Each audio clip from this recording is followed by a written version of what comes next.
talking about GitHub and then why it's necessary for us to get a GitHub. Okay, so the GitHub is it's kind of a place, or let's call it maybe a repository where you can store your works. Okay, so maybe some analysis that you've done, and maybe some projects that you've worked on. Okay, so I mean, GitHub is the best place that you can put it, because on GitHub you are able to organize your files. You are able to create spaces for each project, and then you can share the link with anyone who can read and get to know what your project is about. People can even download the code from GitHub and run it on their own machine to experience it, to have the, I mean, to see the result that you had. I mean, yeah. So basically, you don't have to be a programmer to have that, because it's a place. I mean, it's more of like a marketplace where you showcase your skill. Okay, yeah. So you showcase your skill. So LinkedIn is more of like you are telling people that you have that skill. But for us to see the reality, it is LinkedIn that, sorry, it is GitHub that actually does that task for you, where people can actually see the code that you've written. And so you know that you said you know a Python, so you can share that one on LinkedIn. But what is the evidence? Okay, so your GitHub provides that evidence. So books that we've done and the assignment that you've solved yourself, you can upload it there, and then to show that at least you've learned something. Okay, all right. So when we talk of GitHub, just as I said, it can, the architecture of your project, all of them, you can host it on GitHub with all folders and files intact. Okay. All right. And then you can also use it for version control. So the version control is when you modify your app. Okay. I mean, sorry, when you modify your files. So maybe you wrote a code and maybe you want to modify it, so there is a need for you to modify it. You can use the GitHub to track the version control in such a way that the older version will not be deleted, but the new one will also be indicated that this is an updated version of the previous one. And for those that they engage in more techy things and then complex projects, you can use you can use GitHub for collaboration on a project. So maybe some big project that maybe you analysis, someone is working on something else. So you can distribute it, and then you can put all of the codes and then the files and folders together, and then you can work as such, so that you get to know where each and every one is, as in terms of the progress of the project that you are working on.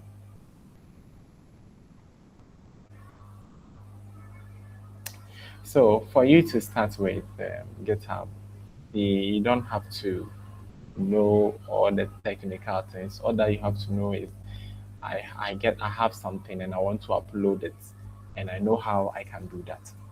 So now let's go right away to the process. First, you need to create a GitHub account. Okay, so we first need a GitHub account. I have a GitHub account, so I'm just going to change the screen that is being shared, and then from there present something else. Let me just. So for here, I'll just let me type github.com. Okay. So, oh, come on. I don't know, but my network may be a bit slower.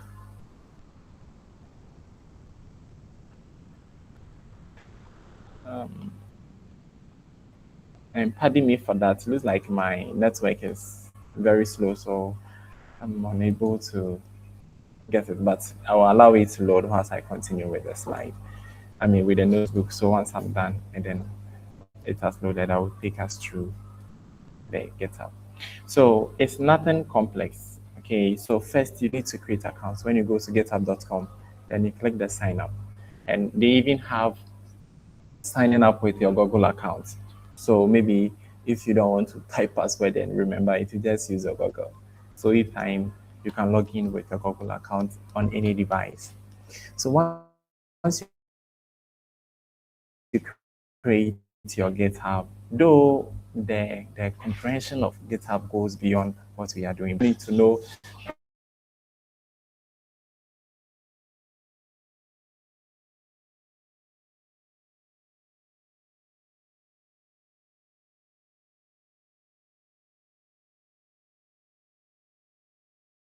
github.com. Then you sign up. So you can choose any email that you want to. So whether you want to use your real email or your school email. Okay. All right. And then you choose your username. So I don't know when mine comes, you see that I have that. It's not helping. Okay. By the way, so once you choose your username, it can be your name. So that's github.com/your username. This also improves the credibility. Okay. So that it not be like you're going to take someone else's um, GitHub account to come and showcase skills that maybe you have, but or you don't have. Yeah. So that's, I mean, so you use your real name or something that is close to your real name. Okay.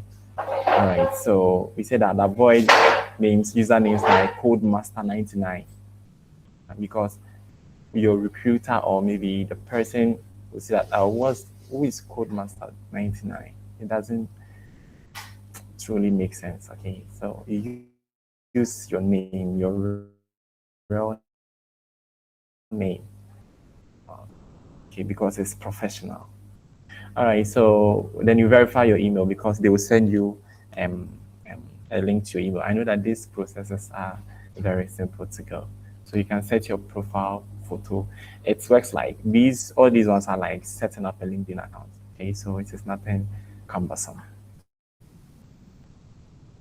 Okay, so I think, okay, let's enter this network to, it's not coming out. But I've shown you just some quick steps. You let's move on. Okay. No, let's. As I think that my network is not working, but I hope you are hearing me. Maybe you are not also hearing me. Okay.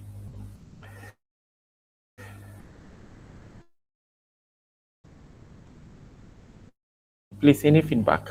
Like, can you hear me or Yeah, I can hear you then.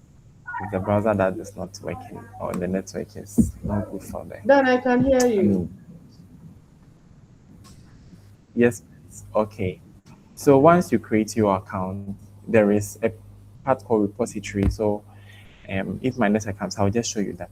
So the repository is kind of a place for your project. Okay. So maybe data analysis, or maybe you have a project. Maybe it could even be your any project that you did, maybe your undergrad project or master's project, PhD project or something.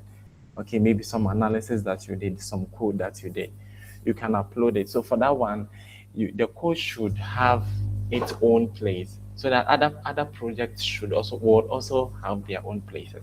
So how you do that is by creating repository for every project. Okay, so for your project, you can just on the GitHub page, you can create your repository. So it's that click the plus icon. It comes, I'll show you. And then you can create a new repository and give it name.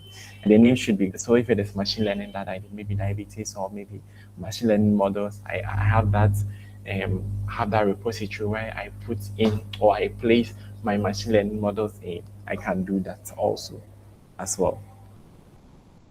All right. So in the project, they will ask you to provide a description. Okay. So this one you can it is editable. You can add and edit it anytime, but you have to provide something that describes the project that you did. So maybe, um, let's say, I don't know, for your capstone project, for that one, you have to just write some about one sentence that describes the project and the project. Okay. And then you can also set it to public and then private. So the public, as in make it available for everyone. Okay. And then the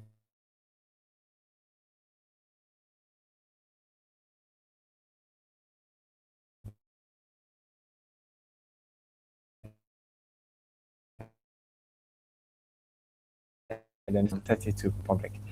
And then the add me file, you can just omit it. Okay. Because once you want to upload from your PC, like your local machine, you have to create a readme file. Maybe you are not willing. So you can always create this one later. So sometimes you leave it unchecked and then you click on the create repository.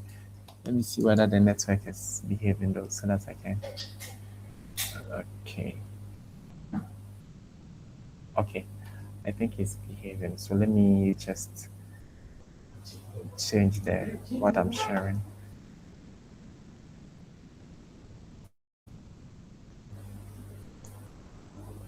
And please, can you see my GitHub page?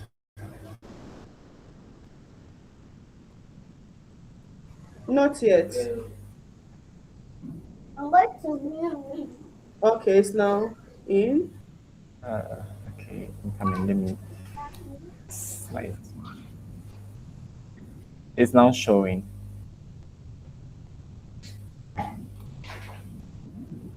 My GitHub is showing. Okay.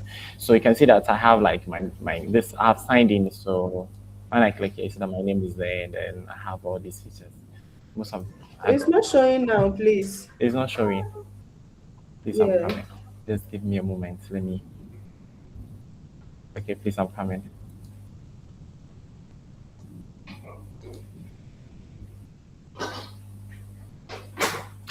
Please, I hope it's being shared now.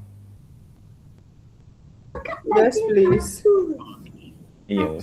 It's showing now. It's not catching fair. All right. So this is this is my GitHub page. So I've actually logged in. That's why I have this. So I can log out or sign out over here. So let me just sign out and then let's start from scratch.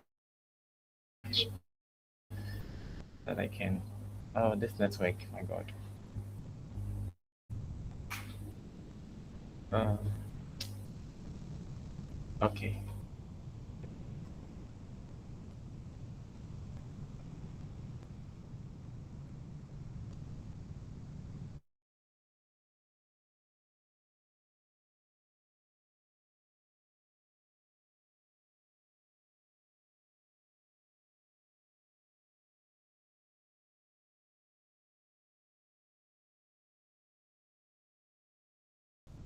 Um, so you have that. So you just create and then we have three ways of uploading the files. So you can drag and drop into your repository. Okay. So you open your repository and you drag your files from your desktop. Okay. And then you drop it. Okay. Add files and then you drop it. That and then you scroll to commit change. So the commit change, what happens is that like you are trying to upload it. So if it's your first time uploading it, you said that add initial analysis notebook and data set. So that will be the tagging on that file that you've uploaded. But if you have to change the text, maybe an update and a text that describes the new thing that you've done to your code that is different from the previous one. Once you're done, you commit the changes, and then you see that your files will be uploaded on download the GitHub um, application, which me I don't do. Okay, so yeah, because like I mean I have the website, so there is no need for me to download it on my. It's also up to you. Yeah, maybe I would like to save some space and then use the web version. Okay, because the web version is practically the same as the desktop version. So for that one too, you can choose a repository that you've created, and then the same process, you upload your files and then you commit it. All right. And then we also have the command line. So I use just two. So I use the command line whereby I use the git, okay, and then I also use the first one where you upload it, okay. So in the command line, what you need is that you have to download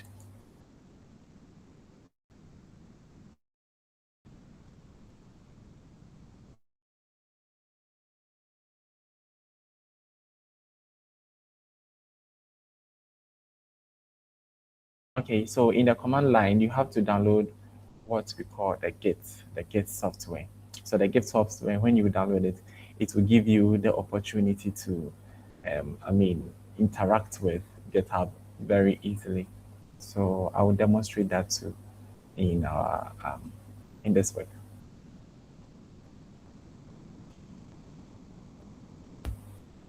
Wait.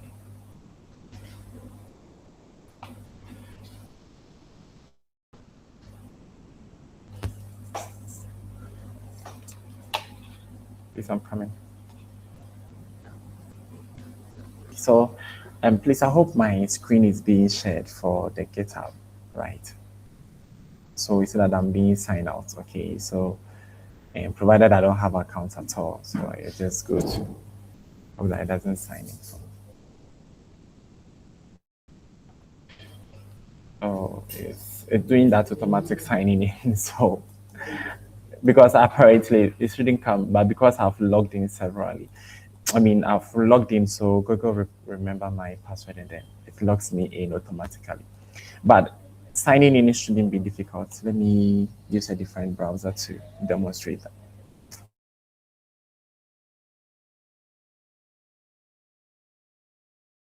See, okay. So then you can up or you can sign up from here. If you have an account already, you sign in. That's that. So basically, that is what it does. So once you are done with that, you can continue to, once you sign in, you have, um,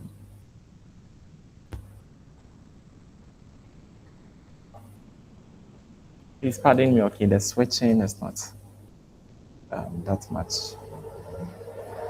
Sign in. Apparently, if you don't have anything, you see that I have uploaded some few things over here. So that's why you can see, okay, aside that, you are just going to see some empty things over here. That's a fresh page. Now, when you want to create a repository, this is the place where you do. So you can just click here on the drop down, and then you can see that new issue, new repository, import. So we want a new repository, so I'll create it. And then, just as I said, what's the name of the repository? So let's say, um, and please, someone should suggest a name for me.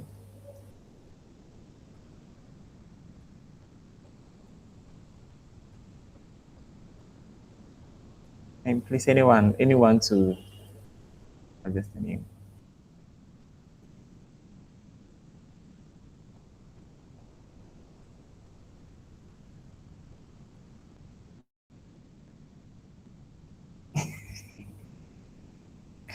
Talent.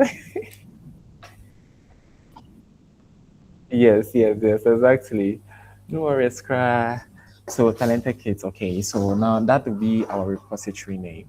So description. So James, talented kids, what's the project about? So maybe a description and something. So what? Mhm.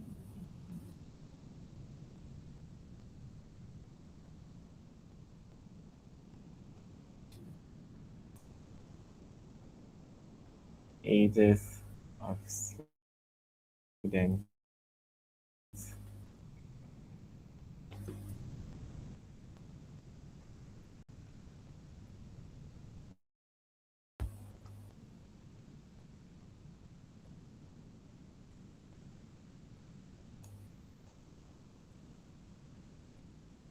Okay. So sort out the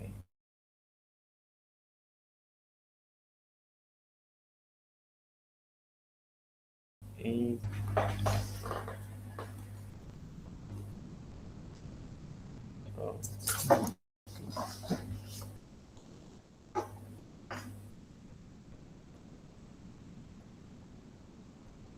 Please pardon me, my browser is lagging. It's lagging behind. So it's making my PC very slow.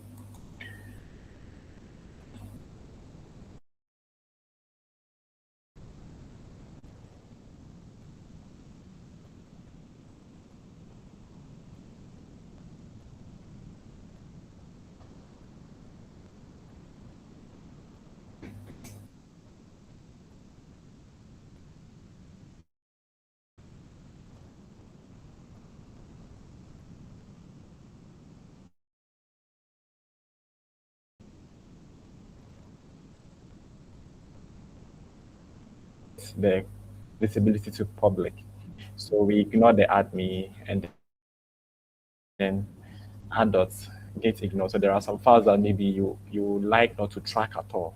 That is when you make changes, it will not occur to those files. Those ones have technical. We don't need that. We don't have we don't add any license. Okay. Hello, Dan. Please, are you sharing your screen? Yes, Because please. I can't see anything. Eh. Okay. Is she the only one or everyone? Ah, okay. So please kindly maybe you can restart or something. And if you can, Okay. you know. Okay. So once you are done, so here we have talented kids. Once you are done, you create a repository by clicking on the create repository button. So you realize that a new repository has been created. Okay, when you create a new repository, this is what you see. Nothing has been shared, nothing has been done here. Okay, right, so that is our repository. Okay, all right. So for you to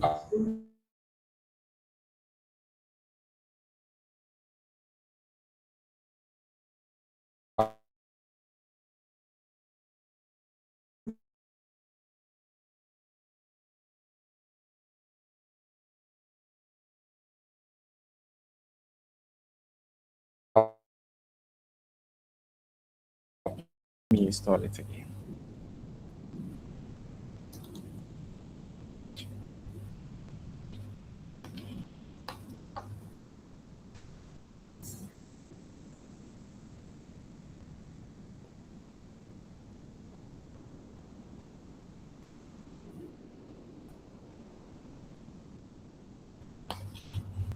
Oh, wow. It's not helping me today at all.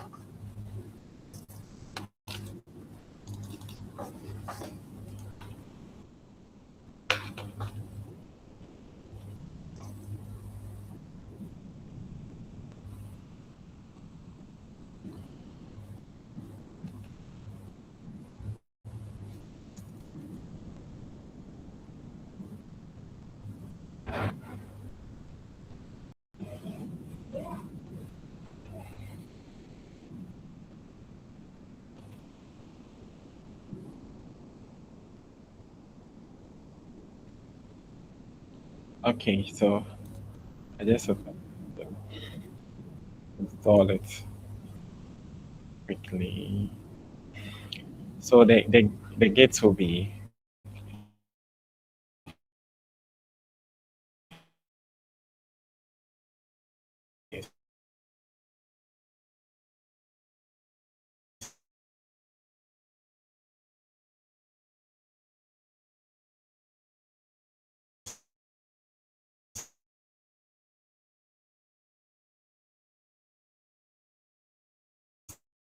so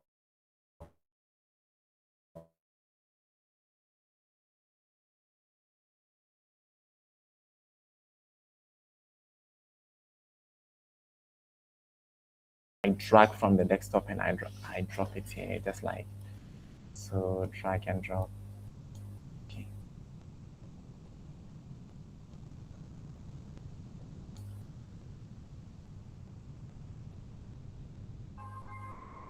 Then I'll give a description to the change. So maybe initial comment. That's to say that it's like my first time of uploading this. Okay, then commit changes.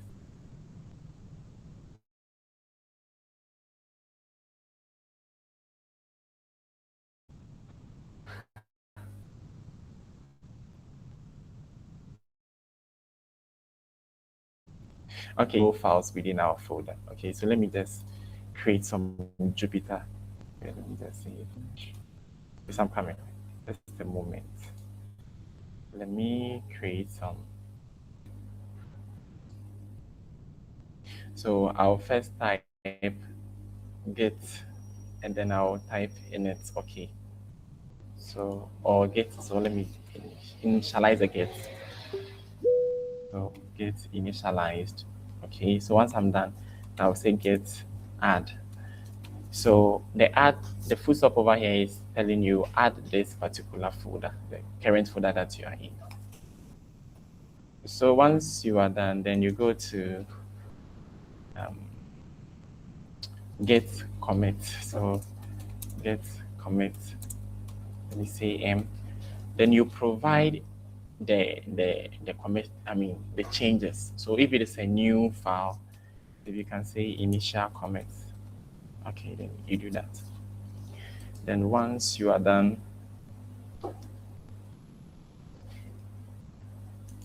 you push it. So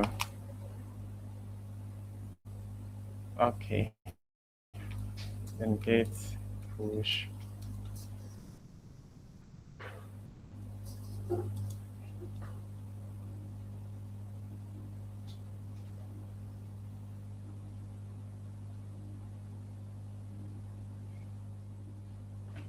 Okay, so first, before I move on, let me clone. Okay, let me just clone first. So git clone. So it's my repo. So what I'm doing, the clone, what it does is that it connects the repository to the folder. Though there are different ways of actually doing this thing. Okay, but it's either you clone it here or when you are pushing, then you push it by providing the link. So since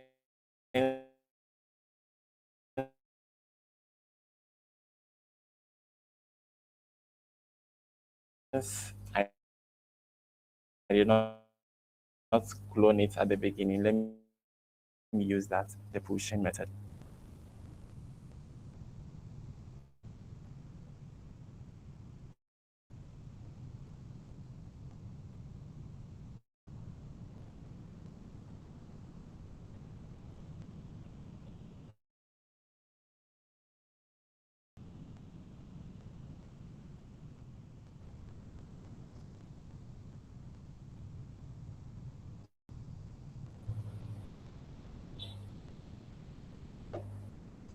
Okay, so once you are done, what you do is that you type git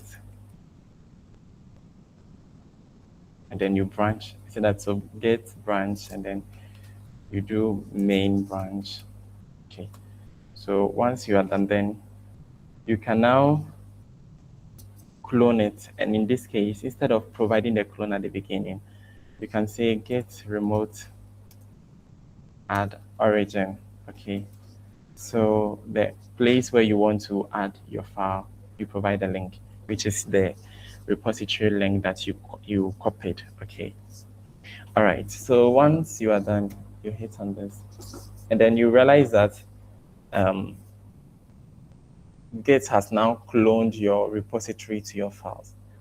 So the last code that you are going to write is git push and then you origin me. Okay.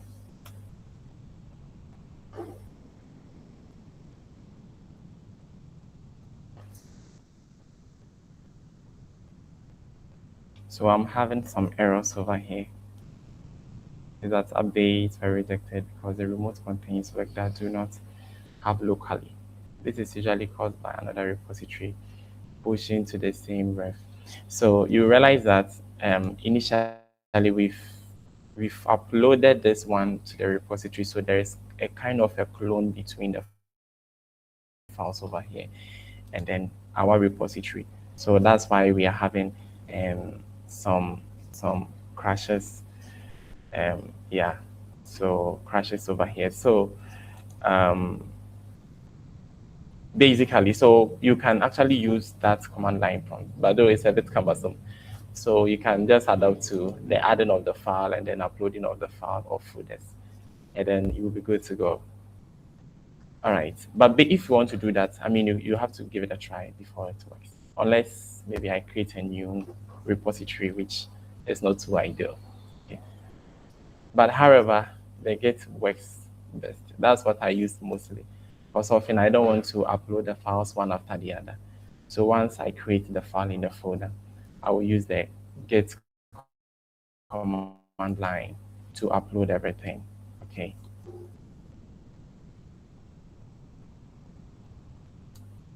Okay, so basically that is all that you have to know before we move on.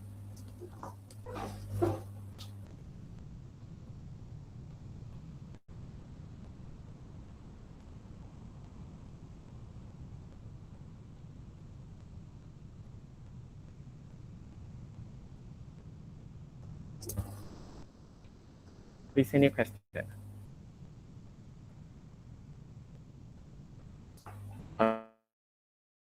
Okay, so basically that is how you do. So last thing that we talk about is connect the work happened. Okay, so the LinkedIn shows that tells that you did, but what gives the proof that you actually did something like that?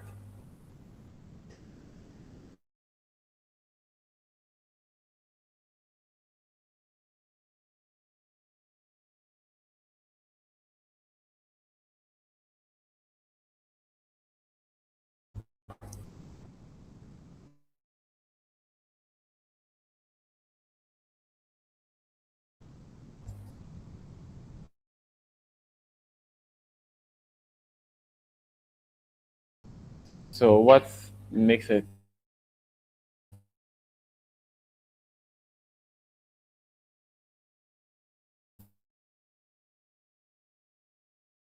more this one is the profile.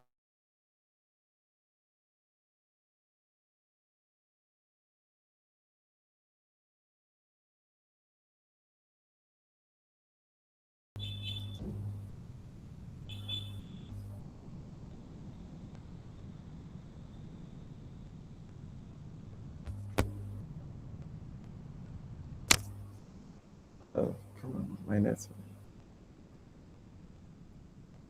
Okay, so basically that is what we do. So I don't know, but let me just my LinkedIn. I have to log in, and I don't have this one here. I would have shown you, but once you go there, it is easy to do and connect your LinkedIn and your GitHub account to your LinkedIn.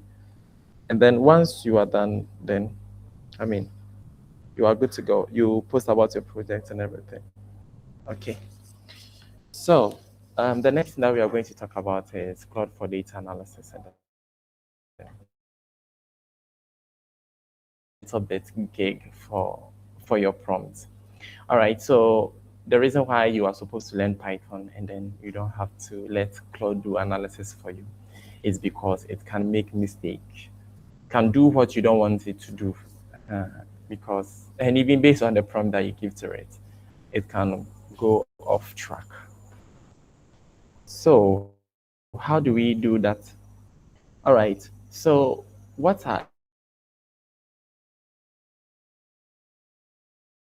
let's look at the good side of if you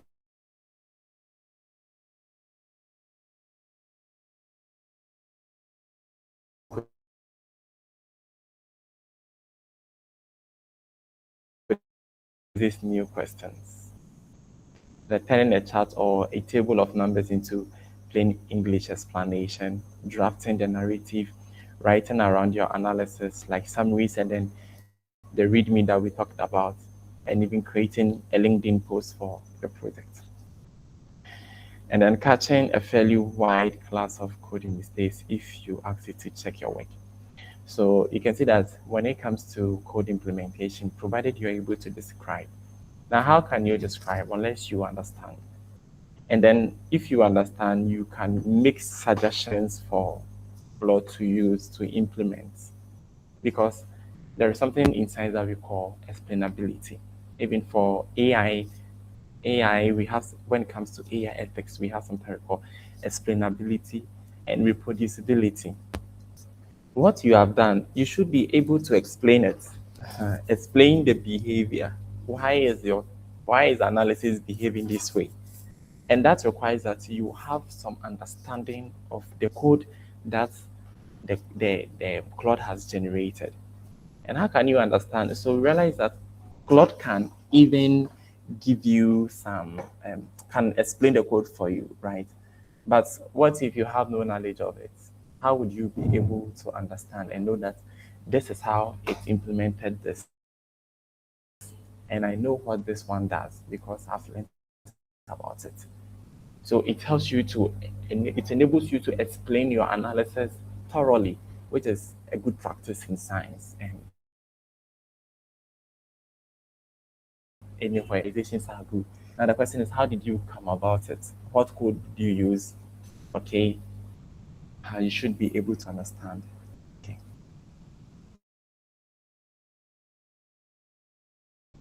better than you do. So you need to also understand your data. So that's why you should be able to upload it. It's not like once you have the data, then you upload it to Claude and say that Claude, do this thing for me. No. Once you do that, there is a high tendency that you get errors. Because first, you haven't checked whether there are missing values in your data. You haven't checked the columns that are in your data. You haven't checked what is important or relevant to the question that you want to ask from your data. So you need to check all this, and that one you have to do it manually. Okay, though when you ask him to describe the data, it can describe it for you. But once you do it manually, it also helps you to have more control over the data. Because once you tell it, okay, Claude, describe the data, it describes it. But you haven't seen it, and you know that it is an AI, it can make mistakes. So you have to know what is important and what is relevant to the question that you want to ask. And then you have to know how to upload your data. Okay, so you should be able to know what is given, and so you should be able to know Python. You should be able to know how to upload your data. You should be able to know how to explain your data. You should be able to know data. You should be able to know how many mistakes, and then instead of being 100% right all the time. So we know that that one is not true. Okay, and then what it cannot do for you is thinking for you. So for instance, for the capstone project, it's, you have to think about your work. What do I have to do? What is in the data? And what kind of analysis I can do? Okay, what kind of results I can do? Okay, so when you ask yourself those questions, and even if you don't understand, and then, I mean, if you don't know the code to implement, then you can maybe ask that, I want to do this. I need you can actually implement what you've done. Okay, so what it is not good at is replacing your own judgment about what matters. Okay, so just as I said, it doesn't know your audience. I mean, it doesn't know the problem that you are solving. It doesn't know your goal. Okay, though you can still engineer a prompt to revolve around all these things, but it is better that you also pick part of the work. Okay, you shouldn't be like, I've given it already everything it has generated, and sometimes we don't even read the prompts that we get and other things, and even the output of the program, we don't read it. So once you do that, it's more of like you did not work. So just like you gave it to it and then it was doing the work for you, which is not ideal. People would not like to do that. Okay. All right, so how to describe your data and your questions clearly. So we have a prompt over here, and this one, I mean, this is just a simple something, but you can